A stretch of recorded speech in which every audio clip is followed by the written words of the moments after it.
నమస్తే, welcome to Telugu రాజ్యం. ఇవాళ మనతో పాటు senior political analyst KS Prasad గారు ఉన్నారు. సార్తో మాట్లాడదాం. సార్ నమస్తే. నమస్తే అండి. సార్, జేఎస్డబ్ల్యూ ఇండస్ట్రీస్ ప్రపంచవ్యాప్త ప్రసిద్ధి చెందినటువంటి కంపెనీ.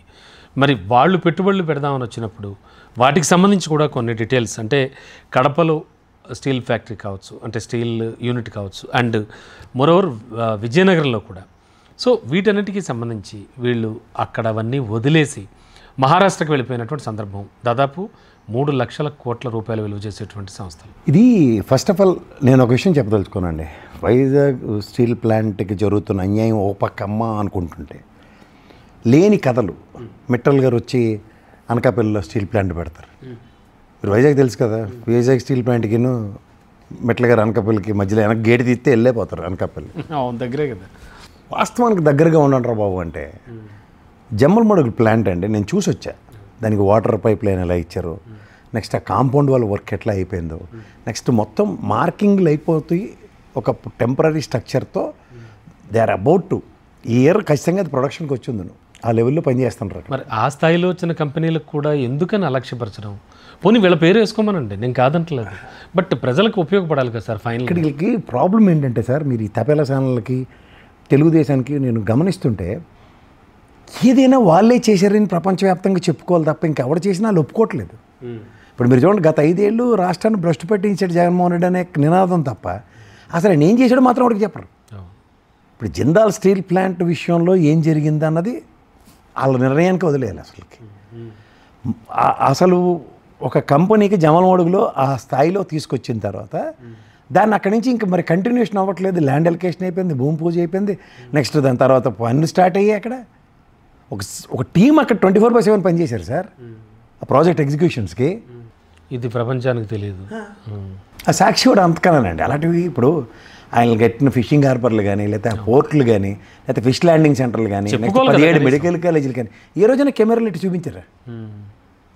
తప్పు వాళ్ళదే ఉంది, అసలు మనం కాదు. జగనన్న ఇల్లులు ఎన్ని ఇచ్చాడు అందరికీ తెలుసు. ఇప్పుడు ఇవాళ ఇంకా ఆశ్చర్యకరమైన విషయం అండి, మొన్న నరేంద్ర మోడీ గారు వైజాగ్ వచ్చి ఆ ప్లాంట్ ఓపెన్ చేశారు. అది ఎప్పుడుదండి? అది జనవరిలో మనకి దానికి శాంక్షన్ వచ్చింది. ఎలక్షన్ కోడ్ వలన నరేంద్ర మోడీ గారు రాలేదు ఓపెనింగ్గా. వీళ్ళు వచ్చి ఇలా ఏళ్ళు 2,30,000 కోట్లు పెట్టుబడులు అంటే. ఇప్పుడు ఎనర్జీ ఇవాళ ఈయన మాట్లాడుతున్న మాటలు మీరు ఒకసారి గమనిస్తే, చంద్రబాబు గారు కానీ అఫ్కోర్స్ ఆయన టెక్నాలజీతో ఫ్లో అవుతూ ఉంటాడు, ఆయన ఖచ్చితంగా టెక్నాలజీ ఫాలో అవుతారు కూడా. ఆయన ఆ గౌరవంతో ఆయన మాట్లాడుతుంది ఏంటి, ఎనర్జీస్లోనే ఇప్పుడు సోలార్ ఎనర్జీ ఇట్లా. మరి ఇది గ్రీన్ కోవాల్ది కర్నూలులో ప్రాజెక్టు పవన్ కళ్యాణ్ రెడ్డి గుండె అయిపోయి వచ్చాడు కదా, అయ్యా బాబా ఇదేటి ఎలాగుందని. అవన్నీ ఎవరాయినాయి? ఒక టెన్యూర్ అన్నది ఉంటుంది కదా సార్. అంటే these are all success stories of Jaganmohan Reddy. And ఇవాళ మనం ఏషియాలో డైకిన్ లాంటి సంస్థ ఉంది, which is the highest productive AC products ఇది.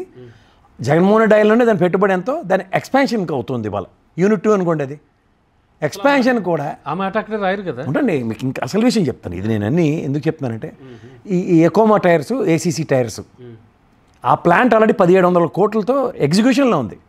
దాన్ని ఇప్పుడు ఫర్దర్ ఎక్స్పాన్షన్. ఇలాంటివి అన్నీ యాజ్ ఇఫ్ వీళ్ళు చేస్తున్నట్టుగా మాట్లాడుతున్నారు. దానికి ఏంటంటే ఈ తప్పేలా బుర్ర తక్కువ పేపర్లనే అనాలి. వాడికి బుద్ధి జ్ఞానం మీలా నాలా జర్నలిజం మాత్రం చదువుకోలేదు సార్. ఎందుకంటే కడుపు కన్నం తిన్నాడు జర్నలిజం చదువుకుంటే పెన్ను ఎక్కడో దగ్గర పాళీ ఇరిగిపోతుంది ఆ దిక్కుమాల రాతలు రాసే ముందు. ఎందుకంటే వాడు అబద్ధం ఎలా ఉంటుంది చూడండి, పెట్టుబడులు వెల్లువలను రాస్తూ 8 లక్షల పైచీలకు చిల్లరని రాసేసాడు.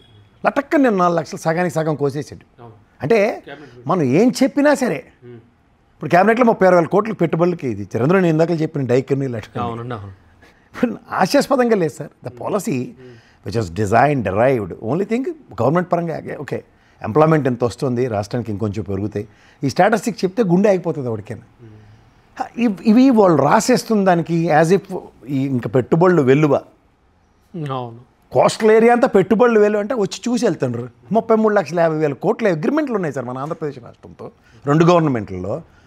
ఎవడన్నా వస్తాడు వచ్చి సార్ మా ల్యాండ్ ఎలికేషన్స్ ఏమైనా కొత్త పాలసీ ఏమైనా డిజైన్ అయిందా, ఈ పాలసీ కనుక మాకు ఏమైనా పవర్ రిలీఫ్స్ ఇస్తారా, ల్యాండ్ ఇంకా ఎక్స్పాన్షన్, అవన్నీ మాడతారు కదా.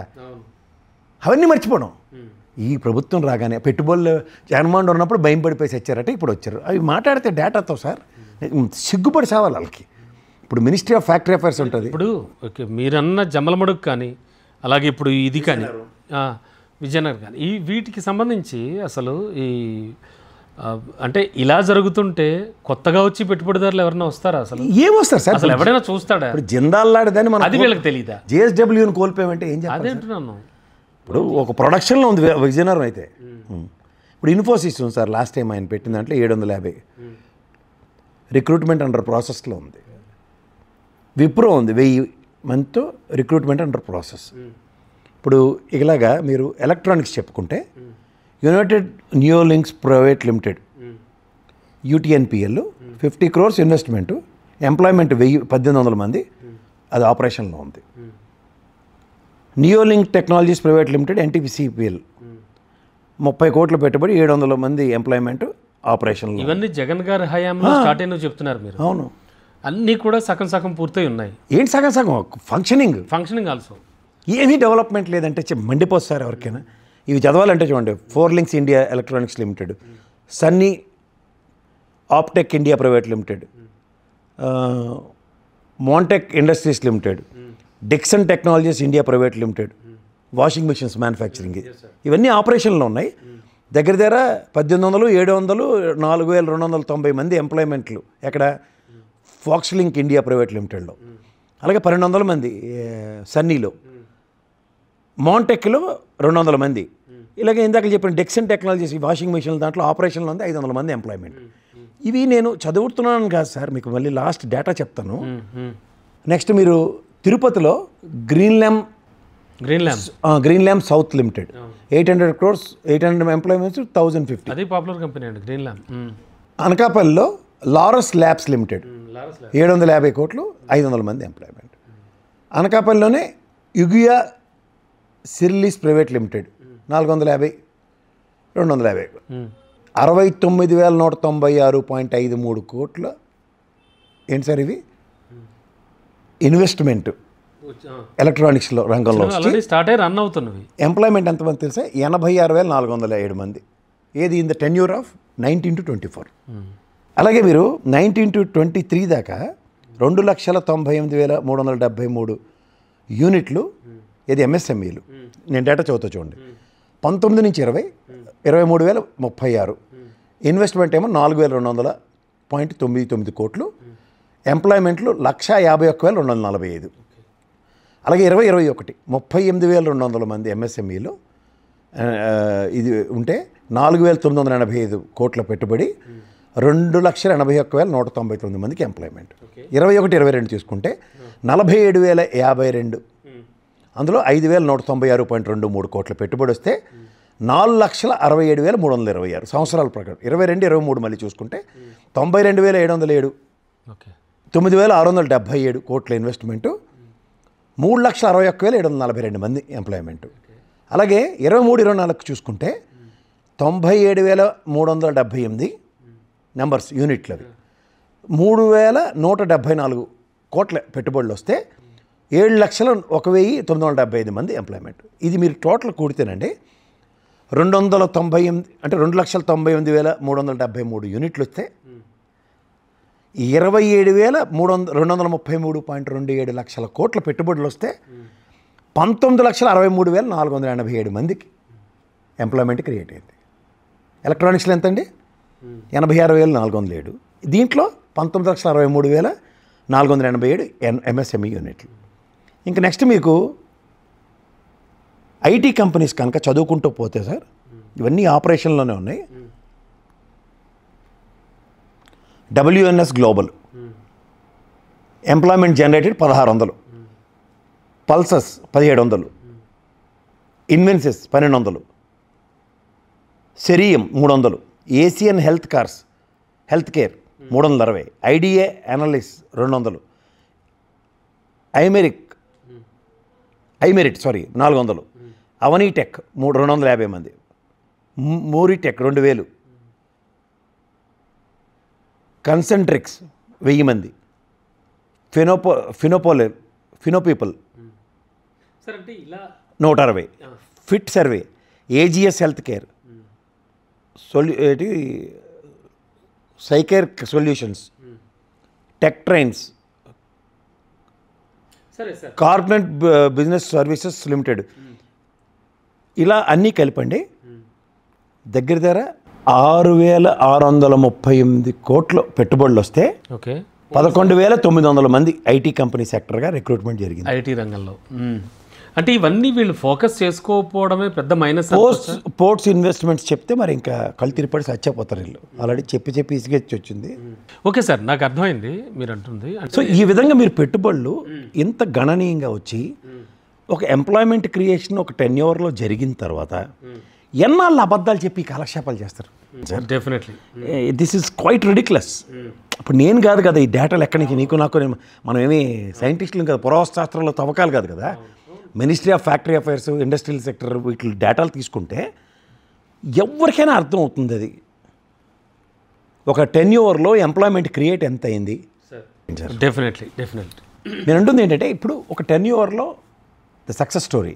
ఒక టెన్యూర్లో నేను చాలాసార్లు చెప్పా 1,05,500 కోట్ల పెట్టుబడులు పారిశ్రామిక రంగంలో ఆంధ్రప్రదేశ్కి వస్తే 3,50,000 మందికి ఎంప్లాయ్మెంట్ క్రియేట్ అయింది. ఈ 19 లక్షల చిల్లర ఏదైతే ఎంఎస్ఎంఈ యూనిట్ల త్రూగా ఎంప్లాయ్మెంట్ క్రియేట్ అయింది. ఓకే, ఇది కంపారిటివ్గా 1924 మాట్లాడితే మీరు చెప్పిన పెట్టకథలు వెసెస్ ఏది 14 నుంచి 19 దాకా అపరచానికుడిని నేను, ప్రపంచంలో నన్ను చూసి ప్రపంచం తెరబడిపోయి వచ్చేస్తుంది ఇవన్నీ అన్నప్పుడు ఇనిషియల్ ఇకప్స్ మీకు ఎలా ఉన్నాయో ఫస్ట్ 2 ఇయర్స్, సేమ్ సినారియోలో ఫస్ట్ 2 ఇయర్స్ కాకుండా మేజర్ కరోనా ఎఫెక్ట్ అయి ఉన్నది. 2 ప్రభుత్వాలకి ఆ కన్సిడరేషన్స్ ఎక్స్క్యూజ్ ఉన్నాయి. కానీ బట్ హౌ ద రీవ్యాంప్డ్ మార్కెట్ని రొటేట్ చేయగలిగారు కదా. ఇప్పుడు కంపెనీలు కలిసి వస్తే ఇంకా అద్భుతాలు జరిగి ఉండేవి. నేను అదే చెప్తున్నాను సార్. ఇప్పుడు సక్సెస్ స్టోరీస్ ఆఫ్ గవర్నమెంట్ నేను ఎన్నోసార్లు చెప్తాను. తెలుగుదేశం ఆయంలో సిఐఈ ఒప్పందాలు ఇవన్నీ మీరు గమనించుకోగలిగితే ఆద్యంతం సిఐఈ ఒప్పందాల త్రూగా మనకు పెట్టుబడులు ఎంత అండి 19,50,000 కోట్లు వచ్చాయి, ఇంక్లూడింగ్ దావోస్ పర్యటన. ఇదే జగన్మోహన్ రెడ్డి గారు దావోస్ పర్యటనలో సిఐ సమిట్ ఒకటే పెట్టాడు. ఆయన 13,50,000 కోట్లు పెట్టు, టోటల్ 33,50,000 కోట్లు రాష్ట్ర పెట్టుబడులు. ఎంత గ్రౌండ్ అయ్యే తెలుసా సార్ ఇప్పటికి? 10 ఏళ్ల పొద్దులో 1,49,000 కోట్లు మాత్రమే గ్రౌండ్ అయ్యాయి. ఏ రేషియో ఒకసారి కంపేర్ చేయండి. మీ ఆయనలో 14 నుంచి 19 ఆయనలో 39,640 కోట్లే మీ పెట్టుబడులు వచ్చినవి. ఎంప్లాయ్మెంట్ క్రియేట్ చేసింది 36,000 చిల్లర. స్టాటిస్టిక్స్ ఎక్కడైపోతాయి? 1,500 కోట్లే తక్కువ. అదే వాళ్ళు ఇప్పుడు ఒక prospect and prosperity and the financial growth of the respective state అన్న దగ్గర ఒక ముఖ్యమంత్రిగా మాట్లాడవలసిన మాటలు ఏంటంటే 1,500 కోట్లు మాత్రమే పెట్టుబడులు తెచ్చినాడు, నోరు మూసుకొని ఉన్నాడు. ఇప్పుడు ఏదైనా చూడండి, నిండు వేస్తారు తొనకదు, నిండు వేస్తారు గలగలలాడుతూ ఉంటుంది, ఎంగిలాగా ఎత్తెత్తిపడే అవుతుంది. ఇవన్నీ గమనిస్తే మీరు అడావడి బ్యాచ్ని పెట్టుకుని అవ్వని పెళ్ళికి బాజాలు కొట్టుకుంటూ ఈ దిక్కుమాల ఛానల్లోనే పనికిమాల పకోడీ పేపర్లు ఉన్నాయి కాబట్టి మనం ఏ రాసినా చెల్లుతుంది, మనం ఏదైనా మాట్లాడవచ్చు. మనకి వెనకాల రెడీగా బట్టరాయిలు ఉంటారు, అలాగా భజనలు చేసుకుంటూ తిరుగుతారు అనుకుంటే వాస్తవాలు ఎక్కడ కనుమరుగు చేస్తారు మీరు? అందుకే కదా ఆయన ఇసుగెత్తిపోయి అయ్యన పాత్ర గారు నేను పేపర్ చదువుతున్నట్టు సాక్షి మీరు చదవండి అని ఆయన సజెషన్స్ కూడా ఇస్తారు. దానివల్ల ఏమవుతుందంటే అట్లీస్ట్ యూ విల్ కంపేర్ కదా. ఇప్పుడు ఇది ఎంత అబద్ధం రాస్తే ఈడు అబద్ధమే అనుకుందాం. ఈ అబద్ధాలు రెండింటిలో ఒక నిజం కోసం ఎవడైనా పరితపిస్తాడా? ఆయన అనుభవం ఖచ్చితంగా ఆ పని చేసి ఉంటాడు. ఆయన చిన్నోడు కాదు కదా సార్, ఆయన పెద్ద అయినా కదా. ఆయన ఓ స్పీకర్ గౌరవప్రదమైన స్థానంలో ఉన్నాడు. ఈ దిక్కుమాల అబద్ధాలు గవర్నర్ అంటే చిన్నపిల్లని చేశాడు, నాతో అబద్ధాలు చెప్పించవచ్చు. నేను కూడా అబద్ధాలు చెప్తే బికాజ్ బుక్స్ ఆఫ్ రికార్డ్స్లోకి వెళ్తుంది కదా అది. అవును, ఇవన్నీ గమనిస్తే సార్ సిర్రెత్తుకు వస్తుంది రోజు రోజుకి. ఇప్పుడు సరే కొత్త పెట్టుబడి మనకు వస్తుంది. ఇప్పుడు అరబిందో యూనిట్ వైజాగ్లో ఇంకో దగ్గర పెడుతున్నారండి.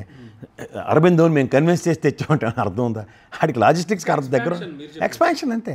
మరీ డైకెను, ఏసీసీ టైర్స్, ఈ ఎకోమో టైర్లు క్వైట్ రెడిక్యులస్. అవన్నీ మ్యానుఫ్యాక్చరింగ్ సెక్టర్స్లో వచ్చి ఉన్నవి సార్. ఆల్రెడీ ఈ జమ్మల మడుగులో చూడండి, ఆదినారాయణ రెడ్డి డబ్బులు తినేసి ఆ మట్టి బుగ్గి వాళ్ళకాడ వచ్చిన పడతాం. ఆఖరికి ఆ ఏసీసీ సిమెంట్ లారీ ల్యాప్కి దస్తగిరీలు చేస్తుంటే ఏమవుతుంది? కంపెనీ మూసేస్తున్నాడు అతను. ఇదే మనం చేసేది. ఓ పక్కేమో మీరే రాస్తారు కంపెనీలు తరలిపోతున్నాయి. వీడికి మన ఇంట్రెస్ట్ ఉండిపోయి చచ్చిపోయిన స్టేట్ మీద తరలిపోవడం అంటే మీకు తెలుసా సార్? హెచ్ఎస్బీసీతో ఒప్పందం రద్దు అయింది. ఫ్రాంక్లిన్ టెంపుల్టన్ ఎందుకు మూసుకెళ్ళింది? మాట్లాడదాం, విషయాలు మాట్లాడదాం రండి, ఎవరైనా డిబేట్లకు వస్తాం. ఏంటి సార్ ఫ్రాంక్లిన్ వెనకాల జరిగింది? సార్ మీకు టెన్యూర్స్ ప్రాజెక్ట్స్ ఉంటాయి సార్. ఇప్పుడు మీకు ప్రాజెక్ట్ ఇస్తారు, గవర్నమెంటే ఇస్తుంది ప్రాజెక్ట్. అయిపోయిన తర్వాత ఏడు చేస్తారు, కూర్చొని గోలుగిల్లుకుంటూ ఫ్రాంక్లిన్ టెంపుల్టన్ పెద్ద బోర్డు నేనే తెచ్చానని తప్పిలు కూడా కొట్టుకుంటూ తిరిగితే వాళ్ళకి కల్పించే సౌకర్యాలు కల్పించాలి కదా. ప్రాజెక్ట్ ఏది? హెచ్ఎస్బీసీ కాల్ సెంటర్ టెన్యూర్ అయిపోయింది. కాల్ సెంటర్కి టెన్యూర్ హైదరాబాద్ మూవ్ చేసుకున్నారు వాళ్ళు. మీరు ఇచ్చిన విప్రో ఎన్నిసార్లు ఎగ్జాంపుల్ చెప్పాలా? Even if JSW also move to Hyderabad also అండి. ఎక్కడికే సార్, ఒకటి ఇండస్ట్రియల్స్ ఎవరికైనా సరే ఆయా రాష్ట్ర ప్రభుత్వాలు ఇచ్చే స్వర్గధామాలు. ఇండస్ట్రియల్ ఇన్సెంటివ్స్తోనే సస్టైన్ అవుతారు వాళ్ళు. ఒక ప్రభుత్వం మంచి నిర్ణయం తీసుకుని కష్టం నిష్ఠూరం జేఎస్డబ్ల్యూతో పని అవుతుంది. అదే చూడండి, మన పిల్లలకు ఉద్యోగాలు కూడా వస్తాయి. ఎందుకు రావు సార్? లోకల్ ఇప్పుడు ఆల్రెడీ జగన్మోహన్ రెడ్డి 70% లోకల్ అన్నారు. ఇప్పుడు మ్యానుఫ్యాక్చరింగ్ యూనిటే కదా సార్. ఆ జమ్మలమడుగు ఆ పరిసర ప్రాంతాల్లో వాళ్ళకి ఉద్యోగాలు రావు. కానీ సార్ గల్లా ఫుడ్స్ గురించి పెద్ద అమర్రాజా బ్యాటరీస్ గురించి చాలా హడావుడి చేశారు అప్పట్లో. అవన్నీ కూడా జగన్మోహన్ రెడ్డి వల్ల హైదరాబాద్కి తరలిపోయాయి, తెలంగాణకు తరలిపోయాయి అంటున్నాను. ఎలా సార్? ఇప్పుడు దావుస్ పర్యటనకి అమర్రాజా బ్యాటరీస్ కూడా లేరు. ఎగ్జాంపుల్ చెప్తున్నా, ఆంధ్రప్రదేశ్ వెళ్ళి తెలంగాణ వెళ్ళింది. How they can convince? టెన్యూర్లో ఆ టెన్యూరే, ఈ టెన్యూర్లో ఆంధ్రప్రదేశ్ కన్విన్స్ చేయలేకపోయింది. ఇప్పుడు రాజశేఖర రెడ్డి గారి రాయంలో అరవిందో కానీ హెట్రో కానీ ఇవన్నీ 15 లక్షల ల్యాండ్ పలుకుతుంటే 7 లక్షలకు ల్యాండ్ ఇస్తే మహబూబ్నగర్ పరిసర ప్రాంతాల్లో ఖచ్చితంగా ఇండస్ట్రియలైజేషన్ జరిగింది. అయింది. అవును. ఇప్పుడు కూడా అమర్రాజా బ్యాటరీస్కి ఇప్పుడు సహజ వనరులు వాళ్ళకి కావాలండి. ఇప్పుడు పొల్యూషన్, ఇప్పుడు కరకంబాడి దగ్గర పొల్యూషన్ టెస్ట్ చెక్లు అయితే కదా గొల్లెట్టి చచ్చారు. వీళ్ళకి ఏమో సార్, ఒక జగన్మోహన్ రెడ్డి 5 సంవత్సరాలని రాక్షస పాలన నరకం చూపించాడు, అంత దైద్రగొట్ట పాలన ఇంకోటి లేదని వీళ్ళకి ఫ్రీ కన్సీవ్డ్ మైండ్తో కూర్చుని ఉన్నారు. సార్ ఇప్పుడు మీరు చెప్పిన ఈ లిస్ట్ ఏదైతే ఉందో already processed units, already start అయిపోయిన యూనిట్లు, జస్ట్ ఎక్స్పాన్షన్కి వెళ్తున్నాం. ఈ అవగాహన ఎందుకని ప్రజలకు కల్పించలేకపోతుంది వైసీపీ? అంటే అంత సమర్థులు లేరా చెప్పేవాళ్ళు, లేకపోతే ఏం జరిగింది? సార్ మీకు మాట చెప్తాను సార్. ఇప్పుడు మీ నాన్నగారు ఉన్నారు, మిమ్మల్ని స్థాయికి తీసుకొచ్చారు. ఇవాళ మీరు చెప్పుకోవాలి గొప్పగా మా నాన్న నన్ను స్థాయికి తెచ్చాడు. అందుకే మీ నాన్నగారు, నేను మా అబ్బాయిని చదివించాను, మా అబ్బాయికి సైకిల్ కొన్నాను, మా అబ్బాయికి అన్నం పెట్టాను అని ఏ తండ్రి అని చెప్పుకుంటాడా? అది ముఖ్యమంత్రి చేరుకున్న గౌరవం సార్. అది ఇట్ ఈస్ హిస్ డ్యూటీ. నా డ్యూటీ నేను పర్ఫామ్ చేశానంటే గర్వంగా సగర్వంగా కింద దిగుతాడు. ఎస్ సార్, అర్థమవుతుంది.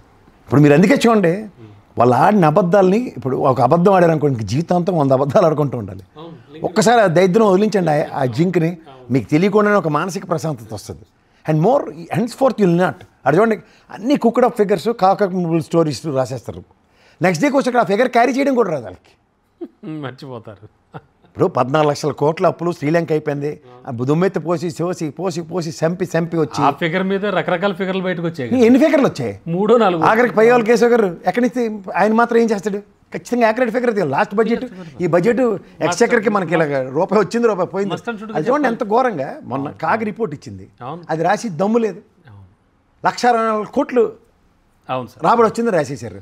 లాస్ట్ ఇయర్తో కంపేర్ చేస్తే మీరు 100% కరెక్ట్ చెప్పారు. డిఫరెంట్ ఫిగర్స్, ఆయన ఒకటి చెప్తాడు, ఇంకొక ఆయన ఇంకోటి చెప్తాడు, చివరికి బయటకు వచ్చేది ఇంకోటి ఉంటుంది. ఇప్పుడు మండల్లో యనమల రామకృష్ణుడు 14 లక్షలు. అవును. గవర్నర్ అభం శోభం తెలియని గవర్నర్ అవును. ఎందుకు మళ్ళీ సుప్రీంకోర్టు జడ్జి కూడా చేసి మనకు ఉత్తరించడానికి వచ్చాడు ఆంధ్రప్రదేశ్. 10 లక్షలు అబద్ధం చెప్పేసి పోయాడు. నెక్స్ట్ పవర్ పాయింట్ ప్రెజెంటేషన్లో 9,70,000 చంద్రబాబు గారే చెప్పారు. అవును. మరి రియల్ బడ్జెట్లో 6,40,000 కోట్లు అని అయ్యిన ఎవరు? మన పయ్యాల కేశవ్ గారు. అవును. ఈ కాంట్రడిక్షన్ ఎవరికండి? కేవలం ఈ దరిద్రగొట్టేది వాళ్ళు ఇవ్వబట్టి ఆ దరిద్రాన్ని. It's okay sir. ఎందుకంటే మీకు ఒకటి గుర్తు, అర్థమైంది. మనం టీచర్ గారు మనకు ఒకసారి ఒక పాఠం చెప్తారండి. మన చిన్నప్పుడు క్లాస్లో పొరపాటున ఆయన తప్పు చెప్తాడు.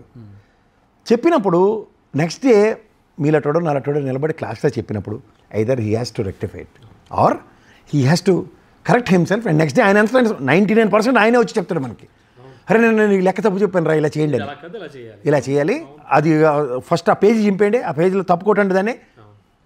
These are all experience. నేను మా మాస్టర్ గారి దగ్గర తెలుసుకున్నాను.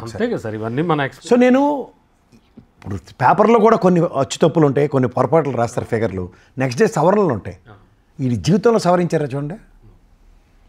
మీకు కాగ్ రిపోర్ట్ నేను అదే చెప్తున్నాను, 1,61,000 కోట్లు చిల్లర రాబడి వచ్చింది అన్నారు. What about last year comparison? Drastic fall, 5,000 కోట్లు తక్కువ వచ్చింది. ఎక్కడ? జిఎస్టీ ఎత్తిపోయింది. జిఎస్టీ ఎత్తిపోయింది ఎక్కడ? మన కిందన కూడా లడాక్ ఉంది. లడాక్ పైనే మనం ఉన్నాం. 33 కేంద్రపాలిత ప్రాంతాలతో కలిపి రాష్ట్రాలు కేంద్రపాలిత ప్రాంతాల్లో 32 ప్లేస్లో ఉన్నాం. Sir what about phenomenal growth, GDP లేదు, ఫినామినల్ గ్రోత్, జిఎస్డిపి లేదు. I can understand sir. Sir what about new comers, కొత్తగా వచ్చే వాళ్ళ సంగతి ఏంటి? అసలు ఎవడైనా చూస్తాడా, ఆలోచిస్తాడా? సార్ ఏపీని పారిశ్రామికీకరణ దిశగా తీసుకెళ్తున్నాం అంటే ఎలా తీసుకెళ్తారు ఇప్పుడు ఇన్ని లొసుగులు పెట్టుకుని? లొసుగులు కాదు సార్ ఇది. వీళ్ళకి మీకు first thing I tell you one thing, Chandrababu గారు లాంటి వ్యక్తి, అపార అనుభవం ఉన్న వ్యక్తి ఏంటంటే ఆయన ఏ రోజు కూడా ఇలాంటి ఈ డర్టీ పాలిటిక్స్ చేయలేదు. ఆయన ఈ చిన్నపిల్లలతో చేస్తున్న జుజూబీ రాజకీయం ఇది. వీళ్ళకేంటి తెలియదు. ఆఖరి కాల్ చూడండి, చిన్నప్పుడు అంటారు ఎత్తి కాలేసి ఎంగిలాకుల్లో కాలేస్తారంటారు. అదే జరుగుతుంది ఇప్పుడు. ద మెయిన్ క్రైసిస్ ఏంటంటే మనం అన్నది బిల్డప్ ఇవ్వడానికి ప్రయత్నిస్తున్నారు. ఈ బిల్డప్ బాబాయ్ గవర్నెన్స్ నడుస్తుంది. ఇప్పుడు అలా 2 సినిమాలు చెప్పాలి. వాడు బ్రహ్మానందం గారు మాంసం కేజీ కొట్టరాని డబ్బులు ఎవరా అన్నాడు, తిరిగి ఎంట పెడితే పారేపోవడం ఆ జనాల్లోంచి. రెండోది అలీగఢ్ చూడండి, బొంగలు ఊది అలా గుండు సూత్తో పొడిస్తే ఆ డొల్లతనం. ఈ 2 కొట్టొచ్చినట్టు కనబడతాయి ఈ గవర్నమెంట్లో. ఎందుకంటే చంద్రబాబు గారి పాలసీస్ ఎట్లా ఉంటాయంటే ఇండస్ట్రియలిస్టులకి స్వర్గధామం చేస్తాడు ఆయన. ఫస్ట్ టైం నరకం చూపిస్తున్నారు. ఎందుకు? అబాస్ పాల్ చేసిన రాష్ట్రాన్ని వీళ్ళ పరంగా ప్రాక్టికల్గా వీళ్ళు సీట్లో కూర్చున్న తర్వాత యేసు ప్రభుకి ముళ్ళ కిరీటం పెట్టినట్టే వాళ్ళకి పడిపోతుంది. ఏం అర్థం కావట్లే. అరే మనం ఎంత బొంబాటు చేసాం, ఎంత తప్పు జరిగిపోయింది. కుర్ర బ్యాచ్ ఎఫెక్ట్ అంతా. ఇంకోటి ఏం జరుగుతుంది, పెద్ద ప్రాబ్లం ఏంటంటే ఆడిన అబద్ధాలని జస్టిఫై చేయడానికి వస్తున్నారు. అది ఎంతకన్నా పైసెచ్చుకొత్తం ఇంకోట్లేదు, చేయాల్సి వస్తుంది. అదేదో సినిమాలో డైలాగ్ ఇలా మీరు చెప్పినట్టు తప్పు కదా సార్. అది కంటిన్యూ చేయాలి. అబద్ధం మీరు చెప్పినట్టు ఒక అబద్ధం ఆడితే ఆ కంటిన్యూషన్ చక్రంలో తిరుగుతున్నారు వాళ్ళు. అర్థమైంది. సో దీంట్లోంచి వాళ్ళు ఎప్పటికి బయటికి రాలేరు. పులిసారిగా నిజం చెప్తే బడేలమంటది, మరి పగులుతుంది ఖచ్చితంగా. మీరు ఇందాక అన్నారు చూడండి, జగన్మోహన్ రెడ్డి ఎందుకు చెప్పలేదు? Why the hell he has to tell? పెట్టాడు, బడ్జెట్ పెట్టాడు, కాగు రిపోర్ట్లు ఉన్నాయి. అంటే ఆయన అనుయాయులు కానీ ఆయన సార్ ఇప్పుడు నేను ఒక మాట చెప్తాను సార్, నీ నియోజకవర్గంలో గట్టిగా మాట్లాడుతున్నారు ఇలా ఇలా ఇలా ఎందుకు? నేను ఎందుకు మాట్లాడుతున్నాను? కంపారిజన్ కదా. ఇప్పుడు 5 ఏళ్ళు నీ టెన్యూర్ చూసినావు, 5 ఏళ్ళు ఈ టెన్యూర్ చూసినావు. కానీ ఈ టెన్యూర్కి ఎందుకు ఎంత బదనాం చేశారు? ఇప్పుడు ఆ మాటకు వస్తే మీకు జాగ్రత్తగా లాజిక్ వినండి. నీ 5 ఏళ్ళు నీది రాక్షస పాలన 23 సీట్లు ఇచ్చారు. ఉదాహరణకి మీరు చెప్పిన బొంబాడింగో లేదా ఈంది కూడా రాక్షస పాలన అనుకుంటే 11 ఇచ్చారు. దీన్ని పట్టుకుని ఎవడేం విశ్లేషిస్తాం మేము? చెప్పండి. End of the day the credibility of Chandrababu అని నేను క్వశ్చన్ చేసేంత స్థాయిని అది కాదు. ఫస్ట్ థింగ్ మాటకి చెప్తున్నా. 23 వచ్చి నువ్వు ఎందుకు పనికిరావు అంటే అర్థం ఉందా? మీరు చంద్రబాబు గారిని ఎప్పుడు ఏమన్నారు? అవును, నేను అంటాను అనడం కాదు. అది కాదు, అంటే విధానాల గురించి ఇప్పుడు ఇప్పుడు పాలసీ మ్యాటర్సే కదా సార్ డిఫర్ అయ్యేది. ఇప్పుడు ఈ ఇండస్ట్రియల్ పాలసీ మ్యాటర్, ఇప్పుడు మొన్న ఉదాహరణకి ఆడవాడికి ఓసాగడికి 19 రూపాయలకి ఇద్దాం, లేకపోతే 19 పైసలకి ఇద్దాం. Make a policy ma'am. ఇక్కడ ఒక డేటా సెంటరు మన ఈడవడు అదానీ గారిని తలదనే డేటా సెంటర్తో ఒక కోఆర్డినేషన్ ఒప్పందం జరిగింది. ఈ కంపెనీ 2 నెలల 6 రోజులే అవ్వచ్చు, but huge vacuum of employment is creating. And మనకి జస్ట్ బేస్ కావాలి వాళ్ళకి, దానికి ఇచ్చాం. ధైర్యం ఎందుకు చెప్పరు? అంటే సార్ పర్టికులర్ ఇండస్ట్రియల్ పాలసీ లేక కూడా ఇబ్బంది పడుతున్నారు. Proper policy. ఇప్పుడు మీకు ఒక మాట చెప్తాను. మరి చంద్రబాబు నాయుడు గారు 4 లక్షలు ఆయన తెలివితేటలు ఏమైపోయాయి? ఆయన చెప్పి చేయించవచ్చు కదా వీళ్ళతోటి, కుర్ర బ్యాచ్ తోటి. దాన్ని బట్టి అర్థమవుతుంది కదా ఆయనకి వెంటలేదని. ఆయనే ర్యాంకులు ఇచ్చుకున్నాడు కదా సార్, వీళ్ళంతా ఎత్తిపోతల పథకం అని. మినిస్టర్స్కి ఇచ్చిన ర్యాంకులు చూడండి. తెలుసండి. అవును. మెయిన్ ఫంక్షనింగ్ అథారిటీస్ చెప్పండి నాకు తెలిసి ఫైనాన్స్, రెవెన్యూ, హోమ్, హెల్త్, ఇంకోటి ఏంటంటే ఎడ్యుకేషన్. వీళ్ళకి ఏ ర్యాంకులు ఉన్నాయి? ఎవడన్నా 10 లోపల ఉన్నాడా? లేరుగా. మరే దాన్ని బట్టి అర్థమవుతుంది కదా మీకు. సో ఇప్పటికైనా ఆలోచించాలి. ఆలోచించట్లే, ఆలోచించే పులిస్వారీలో ఉన్నారు, ఇంకా అబద్ధాలే. Yes sir, thank you. Hello, Telugu Rajyam channel చూస్తున్నారా? సామాజిక రాజకీయ జీవన చిత్రణే తెలుగు రాజ్యం. అతిశయోక్తులు అసత్యాలు ఉండవు. రాజకీయ కోణం కాదు, ప్రజా కోణమే కొలబద్ద. తెలుగు రాజ్యం వీక్షణ మీ ఉత్తమ అభిరుచికి నిదర్శనం.